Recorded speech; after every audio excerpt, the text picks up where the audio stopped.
بسم اللہ الرحمن الرحیم۔ تو کیسے ہیں آپ سب؟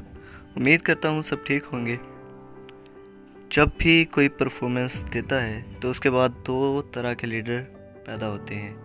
ایک وہ جن کا دھیان پرفارمنس کے بعد اپلوس پر یعنی تالیوں پر چلا جاتا ہے، اور دوسرے وہ جن کا دھیان تالیوں پر نہیں جاتا لیکن اپنی پرفارمنس پر رہتا ہے۔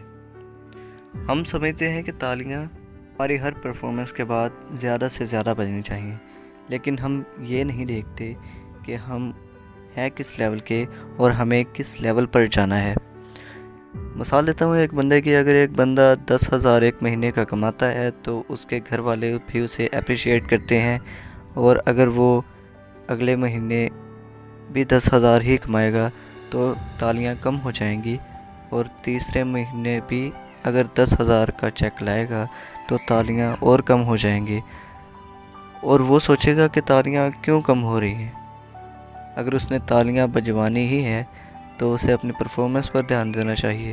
تالیاں تب ہی زیادہ بجیں گی اگر وہ 11 لائے گا، اگر 10 ہی لائے گا تو تالیاں ایسے ہی کم ہوتی جائیں گی، اور ایک وقت ایسا بھی آئے گا کہ تالی بچے گی ہی نہیں، کیونکہ امپروومنٹ ہمیں خود میں ہی لانی چاہیے۔ کوئی مثال دیتا ہوں، ایک لکڑہارا ہوتا ہے، وہ ایک ہی کمپنی میں 5 سال سے کام کر رہا ہوتا ہے اور اسے 5,000 کی سیلری مل رہی ہوتی ہے، جو کہ 5 سال سے بڑھتی نہیں ہے۔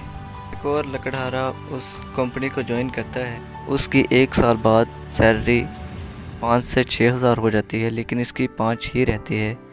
تو یہ اپنے مینیجر سے بات کرتا ہے کہ اس کو آپ زیادہ کیوں دے رہے ہیں، اس کی 1 سال بعد ہی آپ نے 5 سے 6 کر دی، مجھے تو 5 سال ہو گئے ہیں، میری تو سیلری ہی زیادہ نہیں ہوئی۔ تو اس نے کہا کہ 5 سال پہلے بھی جتنے تم پیڑ کاٹتے تھے آج بھی اتنے ہی پیڑ کاٹ رہے ہو، آج بھی اتنے ہی درخت کاٹ رہے ہو۔ تو وہ کہتا ہے کہ میں کیا کروں؟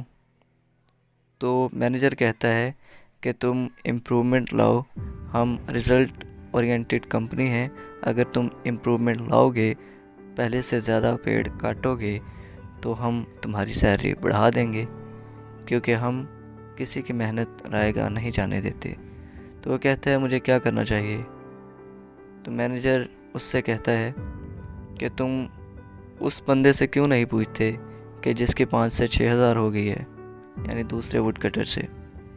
تو وہ اس کے پاس جاتا ہے، اس سے پوچھتا ہے کہ بھائی تم نے ایسا کیا کیا کہ 5 سے 6 ہو گئی 1 سال میں، اور میری 5 کی 5 ہی ہے، 5 سال ہو گئے۔ تو وہ اس بندے کو کہتا ہے کہ آخری دفعہ تم نے اپنا کلہاڑا کس وقت تیز کیا تھا، یا کس وقت اس کی دھار تیز کی تھی؟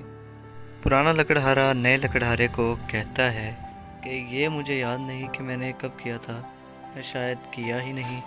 لکڑہارا جو دوسرا ہوتا ہے وہ پہلے والے کو کہتا ہے کہ تم جب ایک پیڑ کاٹو گے تو آرام کرنے کے لیے بیٹھو گے تو اس کی دھار تیز کر لیا کرو، جس سے تم اور زیادہ درخت کاٹ سکو۔ اپنی پرفارمنس میں اضافہ کرو اور امپروومنٹ لاؤ، کہ امپروومنٹ سے ہی تمہیں زیادہ گین ہوگا۔ البتہ تمہیں ایسے ہی لوس میں رہو گے اگر تم کچھ نیا نہیں سیکھو گے۔ تو اپنی پرفارمنس کو انکریز کرو، نہ کہ اپنا دھیان تالیوں میں لگاؤ، نہ ہی اپلوس میں۔ سیدھی سی بات ہے کہ اگر آپ تالیوں پر جائیں گے تو پرفارمنس سے بھی جائیں گے۔ کچھ لوگ ہوتے ہیں وہ بیان بعد میں کرتے ہیں اور پہلے کہتے ہیں کہ تالیاں بجاؤ۔ تالیاں کیوں بجائیں وہ لوگ؟ تالیاں تب ہی بجائیں گے نا کہ جب تم اچھا بولو گے، اچھا پرفارم کرو گے تو تالیاں اتنی بجیں گی کہ تم چپ بھی کرواؤ گے تو تالیاں بند نہیں ہوں گی، اتنی تالیاں بجیں گی۔ اور اگر تمہارا دھیان تالیوں میں ہی رہا تو تمہاری پرفارمنس کہیں کی بھی نہیں رہے گی، اور تم بھی کہیں کے نہیں رہو گے۔ اور اگر تم تالیاں ہی بجوانا چاہتے ہو تو اپنی پرفارمنس کو بھول جاؤ۔ البتہ کہ اگر اپنی پرفارمنس پر دھیان دو گے تو اس کا بائی پروڈکٹ ہے تالیاں۔ جتنی زیادہ پرفارمنس اچھی کرو گے تالیاں بڑھتی چلی جائیں گی، اور اگر تالیوں میں دھیان دو گے تو پرفارمنس گھٹتی چلی جائے گی، جس سے تم لاس میں آؤ گے، نہ کہ اس سے فائدہ ہوگا۔ تو اگر آپ اسی طرح خود میں امپرومنٹس لاتے رہیں گے اور اگر لانا چاہتے ہیں تو جوائن کیجئے ہمیں، سبسکرائب کیجئے ہمارا چینل، لائک کیجئے، شیئر کیجئے اور بیل آئیکن پر کلک کیجئے گا تاکہ ہماری ہر آنے والی ویڈیو سب سے پہلے آپ تک پہنچے۔ تو ملتے ہیں اگلی ویڈیو میں، تب تک کے لیے اللہ حافظ۔